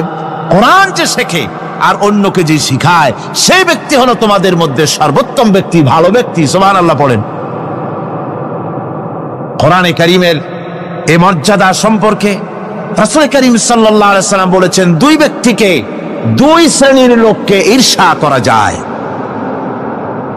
অমুকে বিরাট বাড়ি করেছে, সে বাড়ি দেখে হিংসা হয়, আমি ওরকম বাড়ি করব, অমুকের মতো নেতা হব, অমুকের মতো বড় লোক হতে হবে। পরশ্রী কাতরতা অথবা ঈর্ষা করা, এরকমের ঈর্ষা করা জায়েজ নাই। রাসূলুল্লাহ বলেছেন, দুই ব্যক্তির সঙ্গে ঈর্ষা করা যায়। عن ابن عمر رضي الله تعالى عنه أنه قال قال رسول الله صلى الله عليه وسلم لا حسد إلا على الاثنين। দুই ব্যক্তি ছাড়া অন্য কারো সাথে হিংসা করা যায় না, রিস্ক করা যায় না। কোন কোন ব্যক্তি? রাজুলুন আতাহুল্লাহুল কুরআন ফাহুয়া ইয়াকুমু বিহি আনা আল-লাইলি ওয়া আনা আন-নাহার। ওই ব্যক্তির সঙ্গে ঈর্ষা করা যায়, হিংসা করা যায় যে ব্যক্তিকে আল্লাহ পাক কোরআনের ইলম দান করেছেন, সে ব্যক্তি দিন রাত কোরআন তেলাওয়াত করে, কোরআনের উপরে আমল করে, কোরআনের উপরে থাকে, মানুষকে কোরআনের দাওয়াত দেয়। ওই লোকের সাথে ঈর্ষা করা দরকার যে তার মতো হতে চায়। ওয়ারাজুলুন আতাহুল্লাহু মালান ফাহুয়া ইউনফিকু মিনহু আনা আল-লাইলি ওয়া আনা আন-নাহার মুত্তাফাকুন আলাইহি। বুখারী মুসলিমের হাদিস।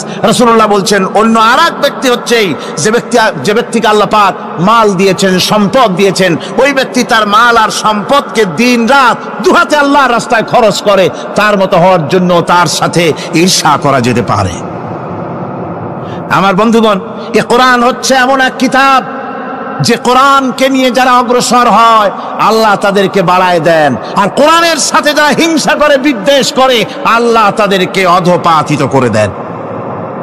عن عمر بن الخطاب رضي الله تعالى عنه أنه قال قال رسول الله صلى الله عليه وسلم إن الله يرفع بهذا الكتاب أقواما ويضع به آخرين رواه مسلم।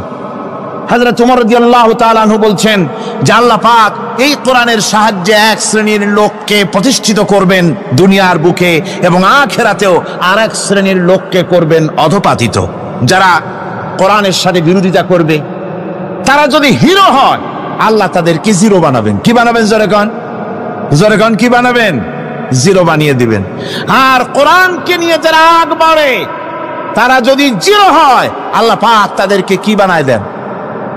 কোরআনের সাথে বিরোধিতা আজকের নতুন কিছু নয়, আবহমান কাল থেকে কোরআনের সাথে চলছে বিরোধিতা। বিশ্বকবি, কবি সম্রাট আল্লামা ইকবাল, আল্লাহ তাকে জান্নাতুল ফেরদাউস নসিব করুন, সবাই বলুন আমিন। আল্লামা ইকবাল বলেছেন, সতীজা কর রহা হ্যায় আসল সে তাইমরোজ, সতীজা কর রহা হ্যায় असल से ताइमरोज, चरागे मुस्तफा भी से शरारे बुलहबीस। মুহাম্মদ সাল্লাল্লাহু আলাইহি ওয়াসাল্লামের দীপ শিখার সাথে, আল্লাহর দ্বীনের সাথে আবু জাহাল, আবু লাহাবের অগ্নিস্ফুলিঙ্গের সংঘর্ষ আবহমান কাল থেকে লেগে এসেছে।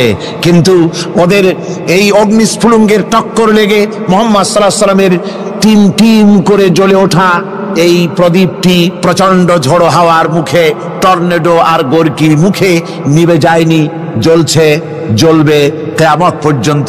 এটাকে নিভাবার ক্ষমতা বিশ্বের কোনো মানুষের নাই। ফু দিয়ে কেউ যদি নিভাতে চায়, চেহারা শুদ্ধ, মাথা শুদ্ধ, পুড়ে ছাই হয়ে যাবে, কোরআনের আলোকে নির্বাপিত করতে পারবে না।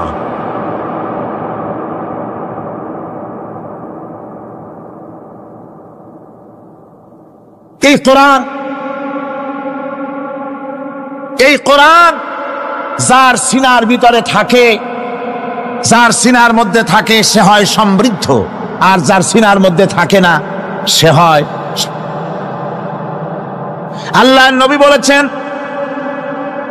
ইন্নাল্লাযী লাইসা ফী জাওফিহি শাইউম মিনাল কুরআনি কাল বাইতিল খারিব। যেই দেহের ভিতরে কোরআন নাই, যেই দেহের ভিতরে, যেই সিনার ভিতরে কোরআন নাই, ওই মানুষটা হতেছে একটা সাড়া বাড়ির মতো, একটা উজাড় বাড়ির মতো, বিরান বাড়ির মতো। বিরান বাড়িতে কি থাকে? সাড়া বাড়িতে কি থাকে? কি কর? না না, ভূত কিসের? খামোখাই ভয় পান আপনারা। ভূত বলে কিছু নাই। হ্যাঁ, শয়তান থাকে, জিন থাকে, তারপরে ওর মধ্যে আর কি থাকে? উতুন পেঁচা থাকে, ইঁদুর থাকে, তেলাপোকা থাকে, উই পোকা থাকে, বাঁদর থাকে, উল্লুক থাকে, সাপ থাকে। রাসূলুল্লাহর কথা দেখেন, কি সুন্দর কথা, সুবহানাল্লাহ সুবহানাল্লাহ। যে দেহের ভিতরে কোরআন নাই, সারা বাড়িতে যা থাকে, পুরো বাড়িতে যা থাকে, বিরান বাড়িতে যা থাকে, যে দেহে কোরআন নাই সেই দেহের মধ্যে তাই থাকে। আজ দেখুন বাংলাদেশের শিক্ষাঙ্গনে, কলেজ ইউনিভার্সিটিগুলিতে কোরআন পড়ানো হয় না, বলেন ঠিক কিনা? আমাদের বিশ্ববিদ্যালয়গুলিতে কোরআন পড়ানো হয়, তাফসীর পড়ানো হয়, হাদিস পড়ানো হয়, হয় না। হাদিস, কোরআন, আল্লাহর কালাম পড়ানো হয় না বলে অবস্থা কি হয়েছে? হাদিস থেকে মিলায় নেন, ইন্নাল্লাযী লাইসা ফী জাওফিহি শাইউম মিনাল কুরআনি কাল বাইতিল খারিব। কোরআন নাই তো সারা বাড়ি, কোরআন নাই তো কি আছে? যে ঘরের মধ্যে মানুষ নাই, উল্লুক থাকে, ভাল্লুক থাকে, শয়তান থাকে, তেলাপোকা থাকে, সারপোকা থাকে, হিংস্র প্রাণী ভরপুর থাকে। যে শিক্ষা প্রতিষ্ঠানে কোরআন পড়ানো হয় না, সেখানেও সন্ত্রাসীরা বাস করতে পারে, ভালো মানুষ টিকতে পারে না।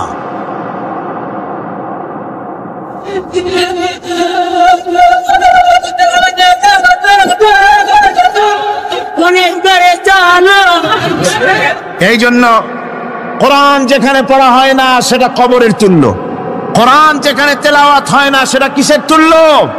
কবরের তুল্য। আল্লাহর নবী বলেছেন, আন আবি হুরায়রা রাদিয়াল্লাহু তাআলা আনহু আন্নাহু ক্বাল ক্বালা রাসূলুল্লাহ সাল্লাল্লাহু আলাইহি ওয়াসাল্লাম লা তাজআলু বুয়ুতাকুম মাকাবির, রাওয়াহু মুসলিম। আল্লাহর নবী বলেন, তোমাদের ঘরগুলিকে তোমরা কবর বানায়ো না। অর্থাৎ যে ঘরের মধ্যে কোরআনে কারীম তেলাওয়াত হয় না সেটা কবরের সমতুল্য, কবরের সমতুল্য। আগে আমাদের ঘর সমূহে যখন ছোট ছিলাম তখন দেখতাম ঘরে ঘরে কোরআন তেলাওয়াত হতো, ঠিক না?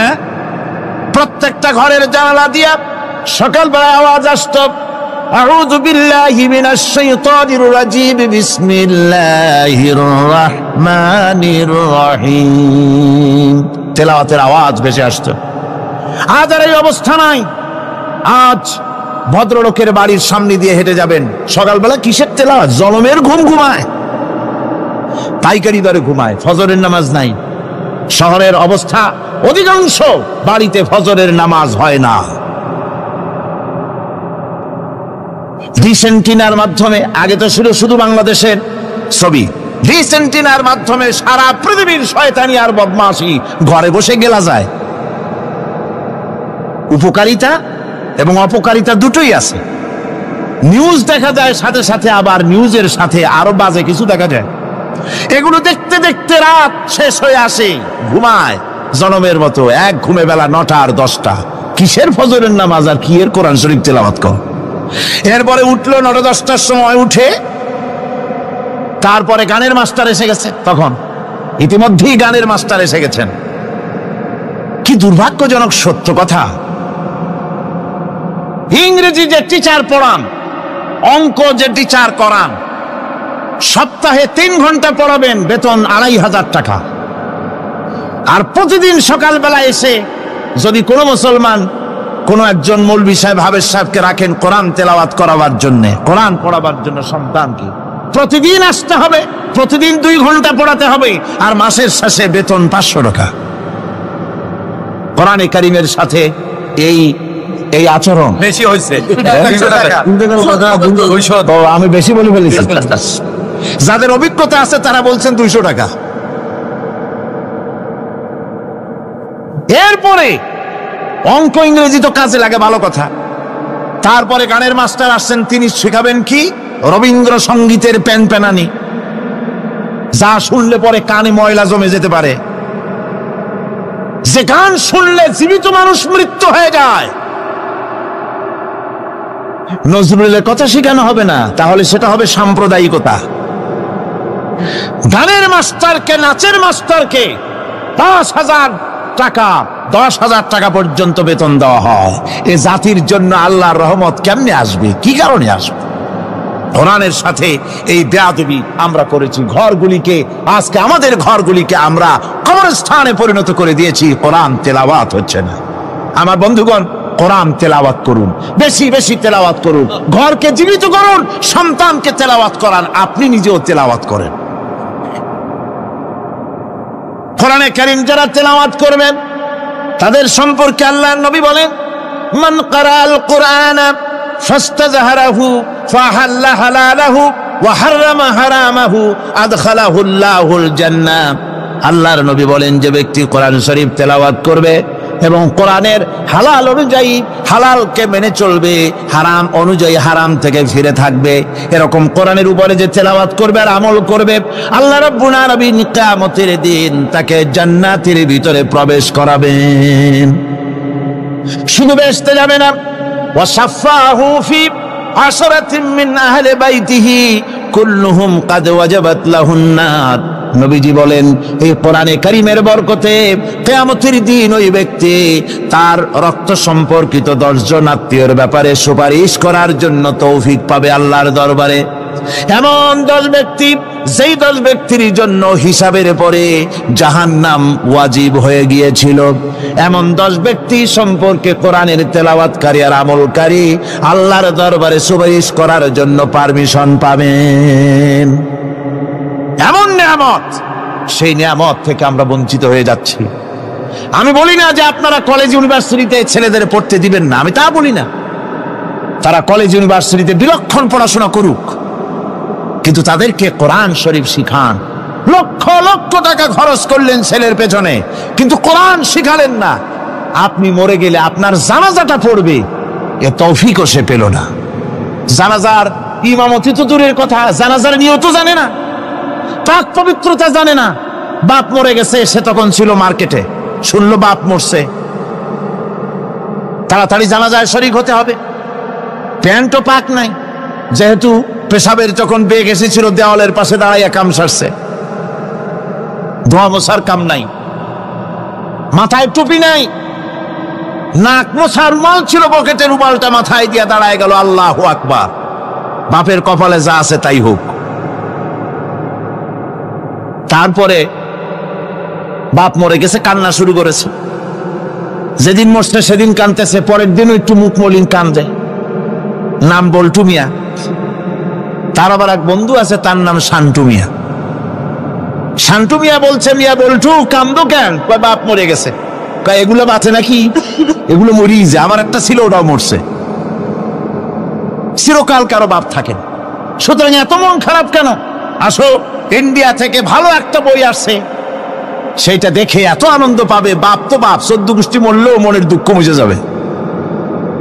এরপরে বাড়ি এনে তাকে সিনেমার ছবি দেখানো হলো। ছবি সে দেখলো, ফেরার সময় বাপের কবরের কাছ থেকে যাওয়ার সময় দাঁড়িয়ে গেল ক্ষণিকের জন্য। আহারে বাপ, বিদায় হয়ে গেলা, কি দেব তোমারে? কিছু তো নাই আমার কাছে, তাই সারা রাত ধরে যা কিছু দেখলাম এগুলি তোমার আমলনামায় দিয়ে গেলাম। জোরে কর নাউযুবিল্লাহ। আমি সমস্ত পিতাদেরকে বলতে চাই, সন্তানদেরকে কোরআন শিখান, কাজে লাগবে। কোরআন শিখালে কাজে লাগবে। কোরআন শরীফ মুখস্থ করে, বেশি করে মুখস্থ করেন কোরআনে কারীম। আপনার ফায়দা হবে। হযরত ওমর রাদিয়াল্লাহু তাআলা আনহু বর্ণনা করছেন যে রাসূল করিম সাল্লাল্লাহু আলাইহি ওয়াসাল্লাম বলেছেন, ইউকালু লিসাহিবিল কুরআনি ইকরা ওয়ারাত্তিল কামা কুনতা তুরাত্তিলু ফিদ দুনিয়া। কিয়ামতের দিন জান্নাতীদেরকে, বেহেশতীদেরকে আল্লাহ রাব্বুল আলামিন বলবেন, কোরআন শরীফ তেলাওয়াত করো আর উপরের দিকে উঠতে থাকো। কোরআনে যেভাবে দুনিয়ার বুকে কোরআনে কারীম তুমি মুখস্থ করেছিলে, ধীরে ধীরে তেলাওয়াত করতে, ওইভাবে ধীরে ধীরে কোরআন তেলাওয়াত করো আর উপরের দিকে উঠতে থাকো। আল্লাহ পাক বলতে থাকবেন, উপরের দিকে ওঠো, তেলাওয়াত করো আর ওঠো। উঠতে উঠতে যেই জায়গা গিয়ে তোমার তেলাওয়াত শেষ হয়ে যাবে, জান্নাতের ওই জায়গাটা তোমার জন্য বরাদ্দ হবে। আবু দাউদ শরীফের হাদিস। জান্নাতের ওই জায়গাটা তোমার জন্য বরাদ্দ হবে। এখন যাদের শুধু সূরা ইখলাস আর সূরা কাউসার মুখস্থ, তারা তো দুই পা আগাই বসে যাবে, উঠতে পারবেন না। বেশি বেশি মুখস্থ করেন, হাফেজে কোরআন হন অথবা হাফেজের মতো হন। বেশি বেশি মুখস্থ করেন সূরা ইয়াসিন, সূরা দুখান, সূরা আর রহমান, সূরা ওয়াকিয়া, সূরা মুজাম্মিল, এই সমস্ত সূরা, বেশি সূরা আল আরাফ, সূরা কাহাফ, সূরা মারিয়াম ইত্যাদি মুখস্থ করেন। কিয়ামতের দিন কাজে লাগবে। জান্নাতের অত উঁচায় উঠতে পারবেন। হাফেজ যে কোন জায়গায় যাবে, সুবহানাল্লাহ ওয়া বিহামদি, 30 পারা কোরআন যার সিনার ভিতরে, জান্নাতের কোন জায়গাটা আল্লাহ তাকে বরাদ্দ করবেন। সুবহানাল্লাহ, সুবহানাল্লাহ। কোরআনে কারীমকে মুখস্থ করুন, বেশি করে মুখস্থ করুন। কোরআনে কারীমকে বেশি করে তেলাওয়াত করুন। এই কোরআনে কারীমকে যারা বেশি করে তেলাওয়াত করবে, তেলাওয়াত করতে গিয়ে যারা আল্লাহর কাছে কিছু চাওয়ার সময় পাবে না, তাদের সম্পর্কে রাসূল করিম সাল্লাল্লাহু আলাইহি ওয়াসাল্লাম বলেছেন হাদিসে কুদসি। হাদিসে কুদসি রাসূল করিম সাল্লাল্লাহু আলাইহি ওয়াসাল্লাম বলেছেন, ইয়াকুলু রাব তাবারাক ওয়া তাআলা মান শাগালাহুল কুরআন আন যিকরি মাসআলাতি আতাইতুহু আফজালা মা উতিয়া সাইলিন। আল্লাহর নবী বলেন, আমার আল্লাহ পাক বলেছেন, কোরআন তেলাওয়াত করতে গিয়ে যারা ব্যস্ত থাকে, কোরআন তেলাওয়াত করতে করতে যারা আমার কাছে হাত পেতে কিছু চাওয়ার সময় পায় না, যারা আমার কাছে হাত পেতে কিছু চায়, তাদের থেকে তেলাওয়াতকারীদেরকে আমি রব্বুল আলামিন বেশি করে দেই। সুবহানাল্লাহ।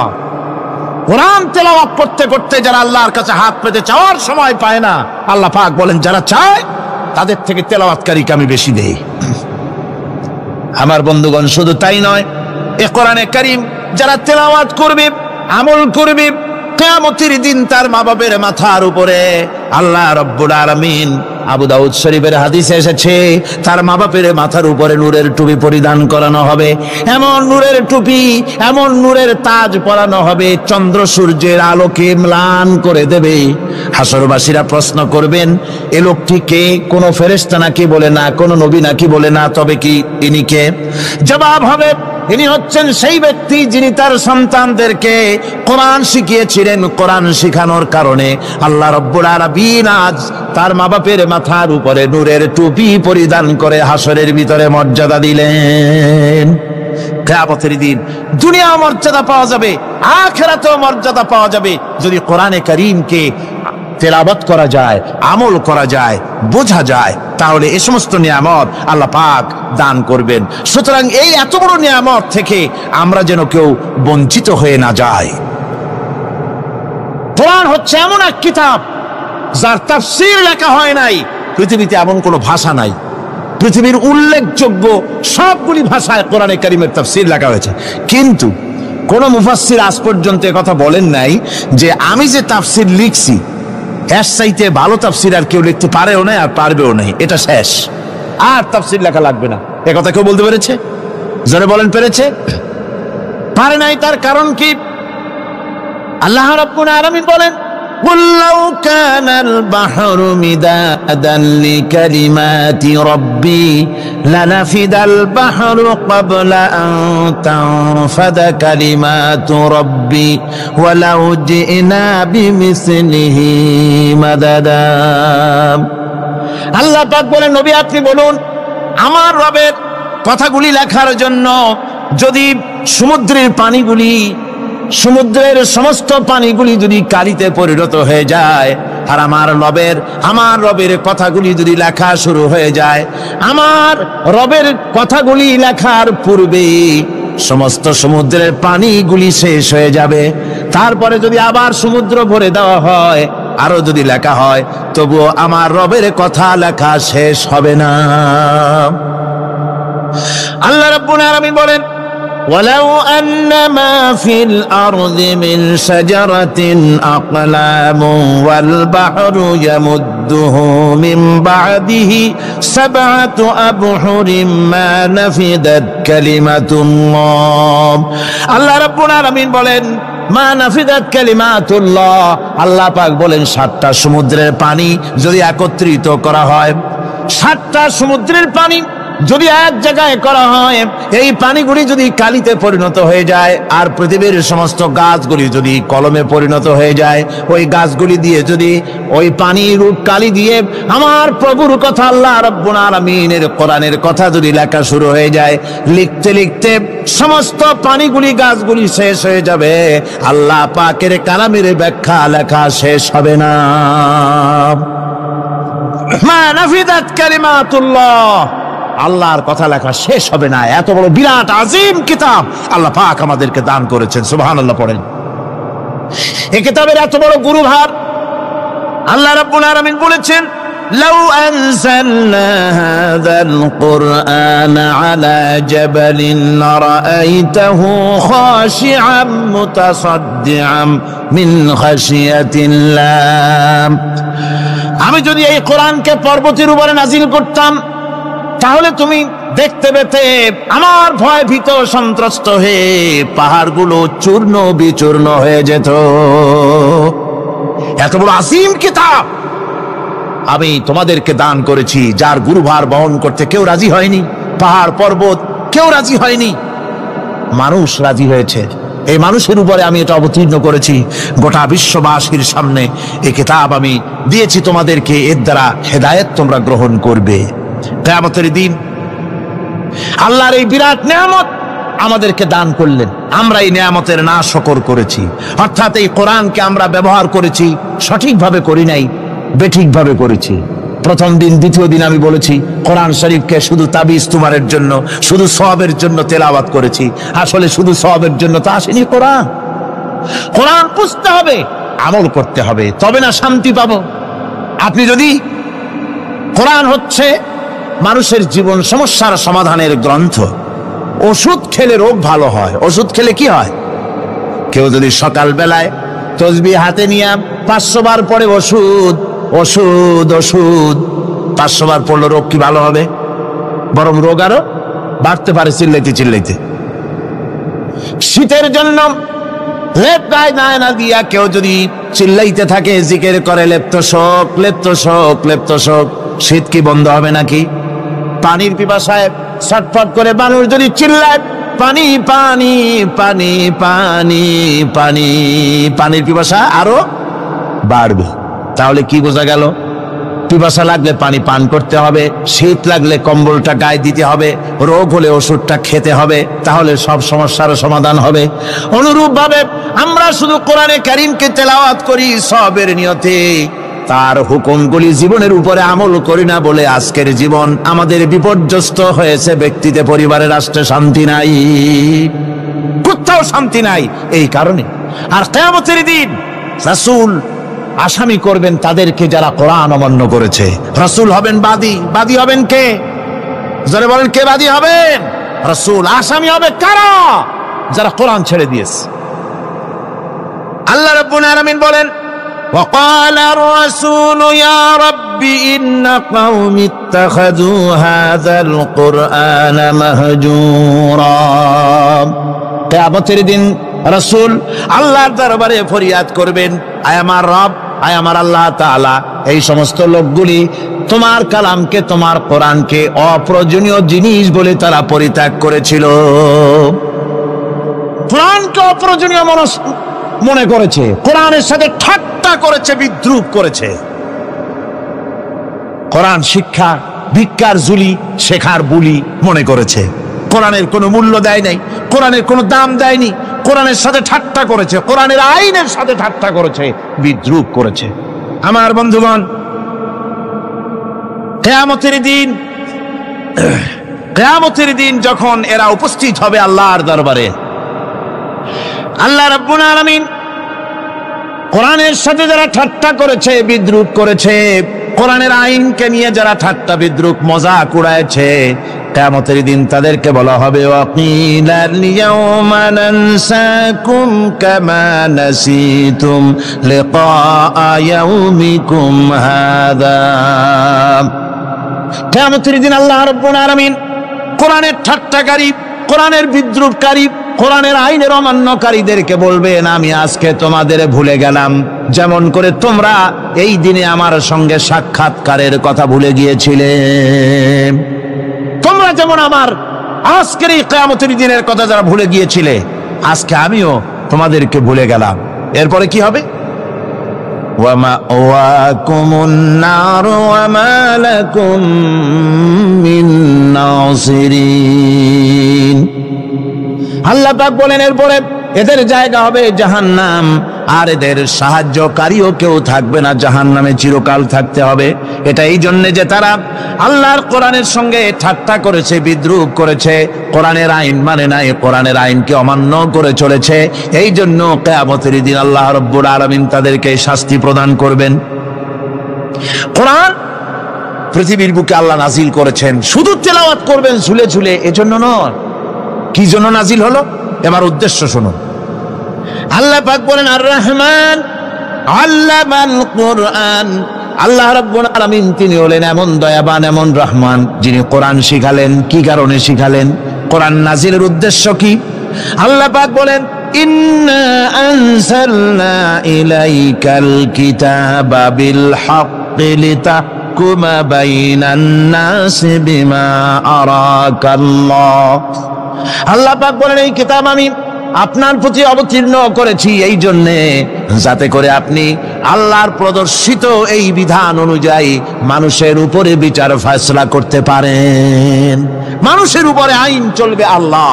কার আইন? জোরে বলেন কার আইন? আলা লাহুল খালক ওয়াল আমর। সৃষ্টি যার, আইন চলবে কার?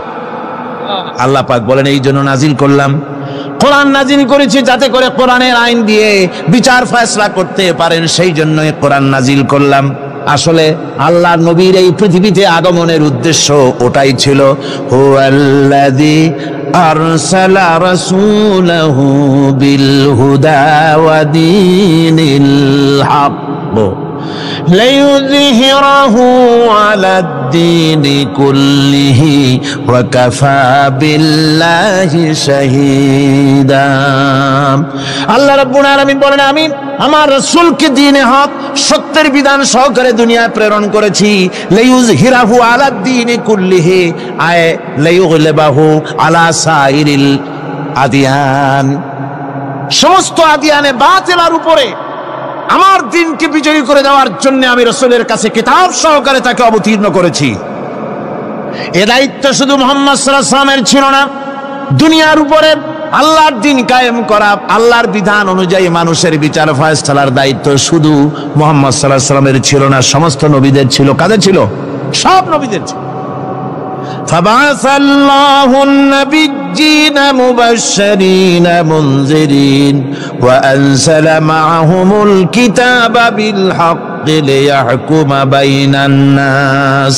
আল্লাহ পাক বলেন সমস্ত নবীদের কাছে আমি কিতাব অবতীর্ণ করেছি এই জন্য যে তারা সহজ এবং সোজা পথে যারা চলতে চায় তাদেরকে তিনি সুসংবাদ দিবেন, আর বাঁকা পথে যারা চলবে তাদেরকে তিনি জাহান্নামের ভীতি প্রদর্শন করবেন। আর আমি তার উপরে যে কিতাব অবতীর্ণ করেছি এই কিতাব দিয়ে জনগণের উপরে বিচার ফয়সালা করবে। আইন চলবে আল্লাহর কিতাব দিয়ে। আইন চলবে কি দিয়ে? আল্লাহর কিতাব দিয়ে। আল্লাহর কিতাব অনুযায়ী জনগণকে পরিচালিত করবেন। এই জন্য আমি এই কোরআনকে নাজিল করেছি, অতীত এই কিতাবগুলি নাজিল করেছি। কুল ইয়া আইয়ুহান নাসু ক্বাদ জাআকুমুল হাক্কু মির রাব্বিকুম। আল্লাহ পাক বলেন নবী আপনি বলে দেন, আপনি বলুন হে মানব সকল, আল্লাহর পক্ষ থেকে তোমাদের জন্য মহাসত্য এসেছে, এই মহাসত্য যদি অনুসরণ করো তোমাদের জন্য কল্যাণকর হবে। ওমান দাল্লা ফাইন্নামা ইয়াদুল্লু আলাইহা, আর যদি কোরআনকে অমান্য করো, আল্লাহর কিতাবকে অমান্য করো, তাহলে তোমাদের জন্য অকল্যাণ হবে। আজ আপনারা বলেন, আল্লাহর কিতাবের আইন কি আমাদের দেশে চলে? কোরআনের আইন কি চলে? চলে না। কোরআনের আইন চলে না। আমরা কি খুব শান্তিতে আছি? খুব আরামে আছি? শ্রমিকরা তাদের শ্রমের মূল্য পায়, কৃষক তার উৎপাদিত পণ্যের সঠিক দাম পায়, নারী তার সতীত্বের মর্যাদা পায়, জনগণ কি আরামে ঘুমাতে পারে?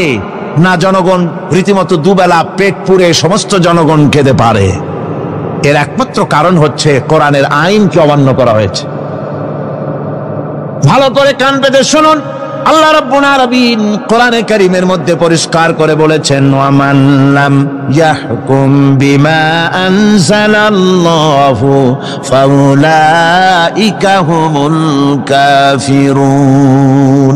যারা নাকি আমার দেওয়া বিধান অনুযায়ী, কোরআন অনুযায়ী যারা বিচার ফয়সালা করে না, ফাউলাইকা হুমুল কাফিরুন, ফাউলাইকা হুমুল যালিমুন, ফাউলাইকা হুমুল ফাসিকুন। যারা আমার দেওয়া বিধান অনুযায়ী বিচার ফয়সালা করে না, তারা কাফির, তারা জালিম, তারা ফাসিক। সুতরাং এর ভিতরে এই জুলমের মধ্যে জালিমদের অন্তর্গত, ফাসিকদের অন্তর্গত হয়ে বাংলাদেশের বহু মুসলমান, পৃথিবীর বহু এলাকার মুসলমান এর মধ্যে লিপ্ত হয়ে আছে। কোরআনের আইন চালু না করলে পরে, কোরআনের আইন না মানলে পরে জালিম হতে হবে, কাফির হতে হবে, ফাসিক হতে হবে। অর্থাৎ যতখানি না মানবেন ততখানি এই বিশেষণে বিভূষিত হতে হবে। আমার বক্তব্য হচ্ছে, কোরআনে কারীম পৃথিবীতে এসেছে শাসন করতে দুনিয়াকে। তার মধ্যে রয়েছে রাজনীতি, অর্থনীতি, সব কিছু। এই বিচার ফয়সালা কোরআন থেকে যারা গ্রহণ করে না, রাসূলকে যারা বিচারক মানে না, তাদের সম্পর্কে আল্লাহ পাক কি বলছেন শুনো। فلا وربك لا يؤمنون حتى يحكموك فيما شجر بينهم ثم لا يجدوا في أنفسهم حرجا مما قضيت ويسلموا تسليما।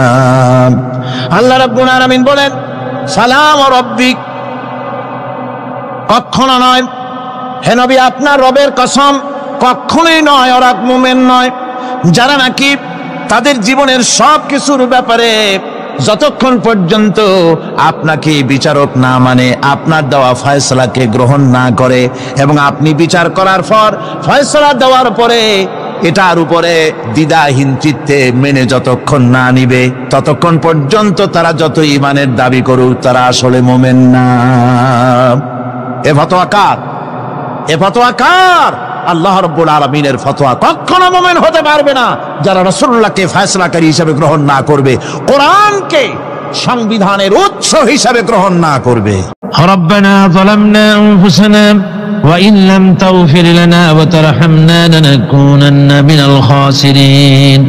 রব্বানা লা তুযিগ কুলুবানা বা'দা ইয হাদাইতানা ওয়া হাব লানা মিন লাদুনকা রাহমাতান ইন্নাকা আনতাল ওয়াহ্হাব।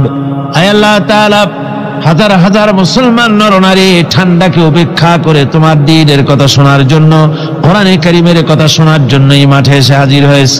আল্লাহ, তুমি দয়া করে মেহেরবানি করে আলোচনার সওয়াবটুকু হুজুরে পুরনূর সাল্লাল্লাহু আলাইহি ওয়াসাল্লামের রূহ মুবারকে পৌঁছে দাও।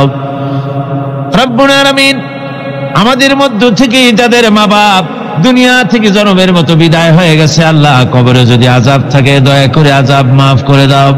আল্লাহ, আমাদের মা বাপের উপরে তোমার রহমত নাজিল করো। রব্বিরহামহুমা কামা রাব্বায়ানি সগীরা, রব্বিরহামহুমা কামা রাব্বায়ানি সগীরা। হে আল্লাহ রাব্বুল আলামিন, এই মাহফিলে যত লোক আছি আমরা, কার কোন ব্যাধি আছে, রোগ আছে, আমরা তুমি ভালো করে জানো। আমাদের প্রত্যেকের ব্যাধিকে তুমি শিফায়ে আজলা দান করে দাও। اللهم حبب إلينا الإيمان وزينه في قلوبنا وكره إلينا الكفر والفسوق والعصيان واجعلنا من الراشدين. ربنا تقبل منا إنك أنت السميع العليم وتب علينا إنك أنت التواب الرحيم. সুবহান রাব্বিকা রাব্বিল ইজ্জাতি আম্মা ইয়াসিফুন ওয়া সালামুন আলাল মুরসালিন আলহামদুলিল্লাহি রাব্বিল আলামিন ওয়াজআল আখিরা কালিমাতিনা ইনদাল মাউত লা ইলাহা ইল্লাল্লাহু মুহাম্মাদুর রাসূলুল্লাহ।